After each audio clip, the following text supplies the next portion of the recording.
La promesa de Dios es: me buscaréis y me hallaréis, cuando me buscaréis de todo vuestro corazón.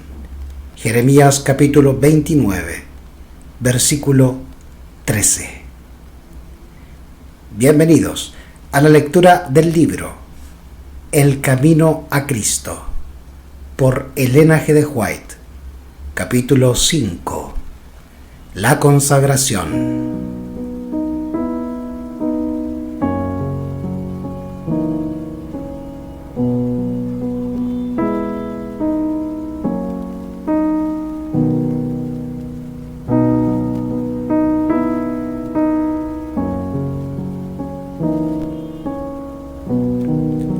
Debemos dar a Dios todo el corazón, o no se realizará el cambio que se ha de efectuar en nosotros, por el cual hemos de ser transformados conforme a la semejanza divina. Por naturaleza estamos enemistados con Dios. El Espíritu Santo describe nuestra condición en palabras como estas: muertos en las transgresiones y los pecados. Efesios capítulo 2, versículo 1. La cabeza toda está ya enferma, el corazón todo desfallecido, no queda ya en él cosa sana. Isaías capítulo 1, versículos 5 y 6. Nos sujetan firmemente los lazos de Satanás, por el cual hemos sido apresados para hacer su voluntad. Segunda de Timoteo, capítulo 2, versículo 26. Dios quiere sanarnos y libertarnos, pero como esto exige una transformación completa y la renovación de toda nuestra naturaleza, debemos entregarnos a Él completamente. La guerra contra nosotros mismos es la batalla más grande que jamás se haya reñido. El rendirse a sí mismo, entregando todo a la voluntad de Dios, requiere una lucha. Mas para que el alma sea renovada en santidad, debe someterse antes a Dios. El gobierno de Dios no se funda en una sumisión ciega ni en una reglamentación irracional, como Satanás quiere hacerlo aparecer. Al contrario, apela al entendimiento y a la conciencia. Venid pues, y arguyamos juntos. Isaías capítulo 1, versículo 18. Es la invitación del Creador a los seres que formó. Dios no fuerza la voluntad de sus criaturas. No puede aceptar un homenaje que no les sea otorgado voluntaria e inteligentemente. Una mera sumisión forzada impediría todo desarrollo real del entendimiento y del carácter. Haría del hombre un simple autómata. Tal no es el designio del Creador. Él desea que el hombre, que es la obra maestra de su poder creador, alcance el más alto desarrollo posible. Nos presenta la gloriosa altura a la cual quiere elevarnos mediante su gracia. Nos invita a entregarnos a Él para que pueda cumplir su voluntad en nosotros. A nosotros nos toca decidir si queremos ser libres de la esclavitud del pecado para compartir la libertad gloriosa de los hijos de Dios. Al consagrarnos a Dios, debemos necesariamente abandonar todo aquello que nos separaría de Él. Por esto dice el Salvador: así pues, cada uno de vosotros que no renuncia a todo cuanto posee, no puede ser mi discípulo. Lucas capítulo 14, versículo 33. Debemos renunciar a todo lo que aleje de Dios nuestro corazón. Las riquezas son el ídolo de muchos. El amor al dinero y el deseo de acumular fortunas constituyen la cadena de oro que los tiene sujetos a Satanás. Otros adoran la reputación y los honores del mundo. Una vida de comodidad egoísta, libre de responsabilidad, es el ídolo de otros. Pero estos lazos de servidumbre deben romperse. No podemos consagrar una parte de nuestro corazón al Señor y la otra al mundo. No somos hijos de Dios a menos que lo seamos enteramente. Hay quienes profesan servir a Dios a la vez que confían en sus propios esfuerzos para obedecer su ley, desarrollar un carácter recto y asegurarse la salvación. Sus corazones no son movidos por algún sentimiento profundo del amor de Cristo, sino que procuran cumplir los deberes de la vida cristiana como algo que Dios les exige para ganar el cielo. Una religión tal no tiene valor alguno. Cuando Cristo mora en el corazón, el alma rebosa de tal manera de su amor y el gozo de su comunión que se aferra a Él, y contemplándole se olvida de sí misma. El amor a Cristo es el móvil de sus acciones. Los que sienten el amor constreñidor de Dios no preguntan cuánto es lo menos que pueden darle para satisfacer lo que Él requiere. No preguntan cuál es la norma más baja que acepta, sino que aspiran a una vida de completa conformidad con la voluntad de su Redentor. Con ardiente deseo lo entregan todo y manifiestan un interés proporcional al valor del objeto que procuran. El profesar que se pertenece a Cristo sin sentir ese amor profundo es mera charla, árido formalismo, gravosa y vil tarea. ¿Creéis que es un sacrificio demasiado grande darlo todo por Cristo? Preguntaos, ¿qué dio Cristo por mí? El Hijo de Dios lo dio todo para redimirnos, vida, amor y sufrimientos.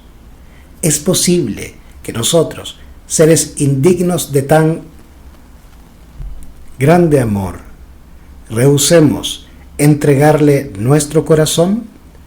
Cada momento de nuestra vida hemos compartido las bendiciones de su gracia y por esta misma razón no podemos comprender plenamente las profundidades de la ignorancia y la miseria de que hemos sido salvados. Es posible que veamos a aquel a quien traspasaron nuestros pecados y continuemos, sin embargo, menospreciando todo su amor y sacrificio, viendo la humillación infinita del Señor de gloria. Murmuraremos porque no podemos entrar en la vida sino a costa de conflictos y humillación propia. Muchos corazones orgullosos preguntan, ¿por qué necesitamos arrepentirnos y humillarnos antes de poder tener la seguridad de que somos aceptados por Dios? Mirad a Cristo. En Él no había pecado alguno, y lo que es más, era el príncipe del cielo, y sin embargo, por causa del hombre se hizo pecado. Con los transgresores fue contado, y él mismo llevó el pecado de muchos. Por los transgresores intercedió. Isaías capítulo 53, versículo 12. ¿Y qué abandonamos cuando lo damos todo? Un corazón manchado de pecado, para que el Señor Jesús lo purifique y lo limpie con su propia sangre, para que lo salve con su incomparable amor. Y sin embargo, los hombres hallan difícil renunciar a todo. Me avergüenzo de oírlo decir y de escribirlo. Dios no nos pide que renunciemos a cosa alguna cuya retención contribuiría a nuestro mayor provecho. En todo lo que hace, tiene presente el bienestar de sus hijos. Ojalá que todos aquellos que no han decidido seguir a Cristo pudieran comprender que Él tiene algo muchísimo mejor que ofrecerles que cuanto están buscando por sí mismos. El hombre inflige el mayor perjuicio e injusticia a su propia alma cuando piensa y obra de un modo contrario a la voluntad de Dios. Ningún gozo real puede haber en la senda prohibida por aquel que conoce lo que es mejor y proyecta el bien de sus criaturas. La senda de la transgresión es el camino de la miseria y la destrucción.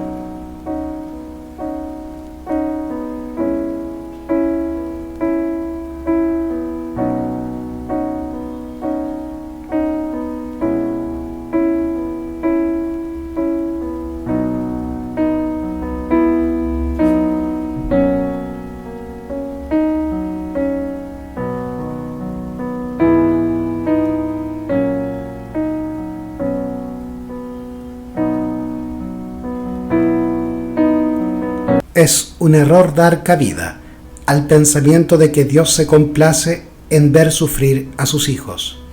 Todo el cielo está interesado en la felicidad del hombre. Nuestro Padre Celestial no cierra las avenidas del gozo a ninguna de sus criaturas. Los requerimientos de Dios nos invitan a rehuir todos los placeres que traen consigo sufrimiento y contratiempos que nos cierran la puerta de la felicidad y del cielo. El Redentor del mundo acepta a los hombres tales como son, con todas sus necesidades, imperfecciones y debilidades, y no solamente los limpiará de pecado y les concederá redención por su sangre, sino que satisfará el anhelo de todos los que consientan en llevar su yugo y su carga. Es su designio dar paz y descanso a todos los que acudan a Él en busca del pan de vida. Solo nos pide que cumplamos los deberes que guíen nuestros pasos a las alturas de una felicidad que los desobedientes no pueden alcanzar. La vida verdadera y gozosa del alma consiste en que se forme en ella Cristo, esperanza de gloria. Muchos dicen: ¿cómo me entregaré a Dios? Deseáis hacer su voluntad, mas sois moralmente débiles, esclavos de la duda y dominados por los hábitos de vuestra vida de pecado. Vuestras promesas y resoluciones son tan frágiles como telarañas. No podéis gobernar vuestros pensamientos, impulsos y afectos. El conocimiento de vuestras promesas no cumplidas y de vuestros votos quebrantados debilita la confianza que tuvisteis en vuestra propia sinceridad y os induce a sentir que Dios no puede aceptaros, mas no necesitáis desesperar. Lo que debéis entender es la verdadera fuerza de la voluntad. Esta es el poder gobernante en la naturaleza del hombre, la facultad de decidir o escoger. Todo depende de la correcta acción de la voluntad. Dios dio a los hombres el poder de elegir. A ellos les toca ejercerlo. No podéis cambiar vuestro corazón ni dar por vosotros mismos sus afectos a Dios, pero podéis escoger servirle. Podéis darle vuestra voluntad para que Él obre en vosotros tanto el querer como el hacer, según su voluntad. De ese modo, vuestra naturaleza entera estará bajo el dominio del Espíritu de Cristo. Vuestros afectos se concentrarán en Él y vuestros pensamientos se pondrán en armonía con Él. Desear ser bondadosos y santos es rectísimo, pero si no pasáis de esto, de nada os valdrá. Muchos se perderán esperando y deseando ser cristianos. No llegan al punto de dar su voluntad a Dios. No deciden ser cristianos ahora. Por medio del debido ejercicio de la voluntad, puede obrarse un cambio completo en vuestra vida. Al dar vuestra voluntad a Cristo, os unís con el poder que está sobre todo principado y potestad. Tendréis fuerza de lo alto para sosteneros firmes y, rindiéndoos así constantemente a Dios, seréis fortalecidos para vivir una vida nueva, es a saber, la vida de la fe. El camino a Cristo, por Elena G. de White.